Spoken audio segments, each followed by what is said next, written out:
Uncle, आप मेरे साथ ऐसा कैसे कर सकते हैं? आखिरकार आपकी भी तो एक बेटी है। आपको कुछ तो ध्यान देना चाहिए। आप ऐसा नहीं कर सकते। जिसको सुनकर वो कहता है कि मैं जो भी हो जाए तुम्हें अपने घर की बहू नहीं बना सकता, क्योंकि मेरे बेटे ने तो ये गलती कर डाली। लेकिन तुम्हारी जगह यानी मेरे घर में नहीं है। मैं ये गलती नहीं करूँगा और मैं उसको इन गलतियों में शामिल नहीं होने दूँगा। लेकिन जी बड़ी चालाकी के साथ उसके बाप ने इस चीज़ को हैंडल किया है। लेकिन अगर अक्लमंद हुई परिशे तो कभी भी उसकी ये बात नहीं मानेगी। लेकिन वो इसी बात को लेके खामोश हो जाएगी कि उनके घर का सुकून आबाद रहे, क्योंकि वो जान चुकी है कि उसका बाप उसके साथ खुश नहीं है और वो किसी भी तरह से ये सब कुछ बर्दाश्त नहीं कर सकती है। बहरहाल जी परिशे इस कदर परेशान हो चुकी है कि उसको खुद को समझ नहीं आ रही कि आखिर वो क्या करे। और वो बारी से कहती है कि बेहतर यही है कि इस बात को फिलहाल यहीं पे दफन कर दिया जाए। इस मामलात को आगे ना ही बढ़ाया जाए तो बेहतर है। जिसको सुनकर भी कह देती है जाकर बारी इसको कि आखिर तुम्हें क्या हो गया है? तुम्हें ऐसी क्या परेशानी बन चुकी है जो तुम ये फजूल बातें कर रही हो? देखो, इन बातों का अब कोई जवाब नहीं है। अब हमें ये फैसला लेना है तो मस्ट लेना है, और तुम भी इन सब चीज़ों के लिए तैयार रहो, क्योंकि परीक्षा की माँ ने साफ साफ कह दिया है कि बेटा जो चाहे मर्जी हो जाए, अब तुम्हें ये बात सोचनी है और अक्लमंदी से काम लेना है। तुम्हें अब इन सब बातों को लेके परेशान नहीं होना, बल्कि अपने कदम को आगे बढ़ाओ और इन सब चीज़ों के लिए फैसला करो। यही तुम्हारे लिए बेहतर होगा। जिसको सुनकर वो खामोश हो जाएगी और कहेगी कि आखिर मैं ऐसा कैसे कर सकती हूँ? मुझे तो खुद कुछ समझ नहीं आ रही है। इन सारे मामलात को मैं किस तरीके से हैंडल करूँ? लेकिन बारी उसको इस चीज़ का एहसास दिलाएगा कि नहीं, मैं तुम्हारे साथ हूँ और हमेशा तुम्हारे साथ खड़ा हूँ।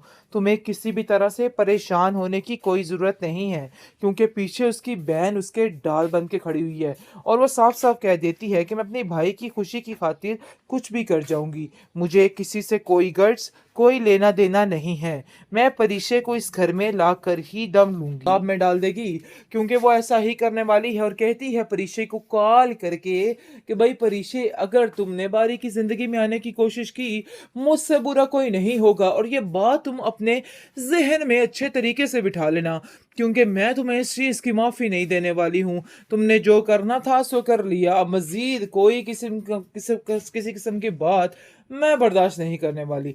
मैं काफ़ी परेशान हो चुकी है परिशे, क्योंकि उसको समझ नहीं आ पा रहा है कि आखिर वो क्या करे। उसकी माँ उसकी परेशानी का सबब पूछती है और कहती है कि बेटा मुझे बताओ, आखिर तुम्हें किस चीज़ की परेशानी है? क्यों तुम इस तरह की हरकतें कर रही हो? अगर बारी इस रिश्ते से खुश है, तो आखिर तुम्हें क्या मसला है? क्यों तुम अपने मुँह को फुलाए बैठी हो? लेकिन वो असल हकीकत को बता नहीं सकती, क्योंकि वो जानती है कि उसकी माँ उसके हक के लिए आवाज़ ज़रूर उठाएगी और कहेगी कि नहीं भई, जो उसको करना है बस वही उसको करना है। और ये बात तो बिल्कुल तय है, क्योंकि अब वो जान चुकी है इस बात को कि अब उसको कैसे इन सब चीज़ों को हैंडल करके हर चीज़ को कंट्रोल में लेके आना है। और वो ये भी जानती है कि बारी की ज़िंदगी में आने का कोई फ़ायदा नहीं है, क्योंकि अगर वो उसकी ज़िंदगी में आ गई तो उसकी ज़िंदगी को भी वीरान करके रख देगी। जिसकी वजह से वो ये फ़ैसला कर लेती है कि नहीं, उसको बारी की ज़िंदगी में नहीं आना है। लेकिन बारी उसके पीछे हाथ धो के पड़ जाएगा और कहेगा कि नहीं, तुम्हारा ये फ़ैसला गलत है। अगर तुम्हारे घर वाले इस बात के लिए राज़ी हैं तो आखिर तुम्हें क्या मसला हो रहा है? मुझे तो कुछ समझ नहीं आ रही। अरे बीबी, बोल उठो, अपनी आवाज़ जो है वो ऊँची करो, उठाओ और बताओ लोगों को कि आखिर किसने तुम्हें मना किया है और क्या-क्या तुम्हारे साथ हुआ है।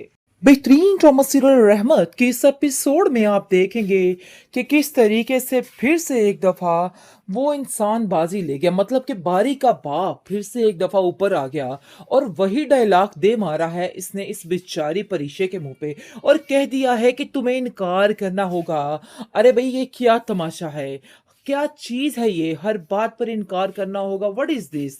लेकिन जी खैर, इन लोगों को ये बात समझ नहीं आएगी और बार-बार ये लोग यही बात ड्रामों में लेके आते रहेंगे। आखिर उसका क्या ताल्लुक बनता है अगर बारी इस चीज़ पर राज़ी है? और वैसे भी परिशे इतनी बहादुर बनी फिरती है तो उसको डरने की आखिर क्या ज़रूरत है? जो मर्ज़ी वो बुड्ढा बेचारा कहता रहे, जो कुछ भी करता रहे, लेकिन इस लड़की को फ़र्क नहीं पड़ना चाहिए और उसको अपनी ज़िंदगी ही जीनी चाहिए।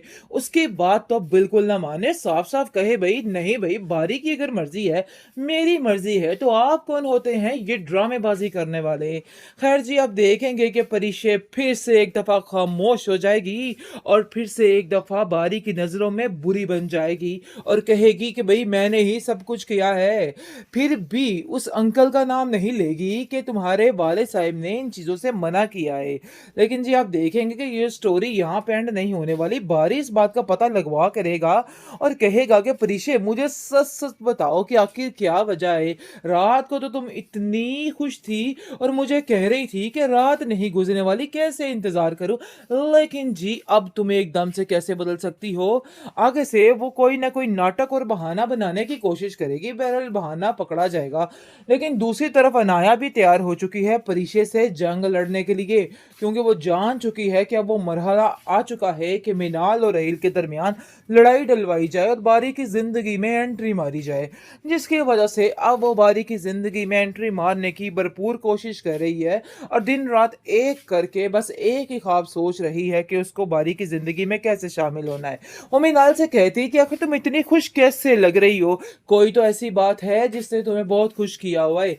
जिसको सुनकर वो कहती है कि नहीं, ऐसी कोई बात नहीं, क्योंकि वो जानती है कि अगर उसने कोई बात अपने मुँह से निकाल दी तो वो परिशे की जान को अज़ाब में डाल देगी, क्योंकि वो ऐसा ही करने वाली है और कहती है परिशे को कॉल करके कि भई परिशे, अगर तुमने बारी की ज़िंदगी में आने की कोशिश की, मुझसे बुरा कोई नहीं होगा और ये बात तुम अपने ज़हन में अच्छे तरीके से बिठा लेना, क्योंकि मैं तुम्हें इस चीज़ की माफ़ी नहीं देने वाली हूँ। तुमने जो करना था सो कर लिया। अब मज़ीद कोई किसी किस्म की बात मैं बर्दाश्त नहीं करने वाली। मैं काफ़ी परेशान हो चुकी है परिशे, क्योंकि उसको समझ नहीं आ पा रहा है कि आखिर वो क्या करे। उसकी माँ उसकी परेशानी का सबब पूछती है और कहती है कि बेटा, मुझे बताओ, आखिर तुम्हें किस चीज़ की परेशानी है?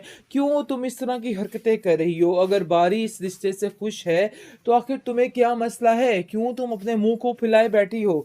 लेकिन वो असल हकीकत को बता नहीं सकती, क्योंकि वो जानती है कि उसकी माँ उसके हक के लिए आवाज़ ज़रूर उठाएगी और कहेगी कि नहीं भई, जो उसको करना है, बस वही उसको करना है। और ये बात तो बिल्कुल तय है, क्योंकि अब वो जान चुकी है इस बात को कि अब उसको कैसे इन सब चीज़ों को हैंडल करके हर चीज़ को कंट्रोल में लेके आना है।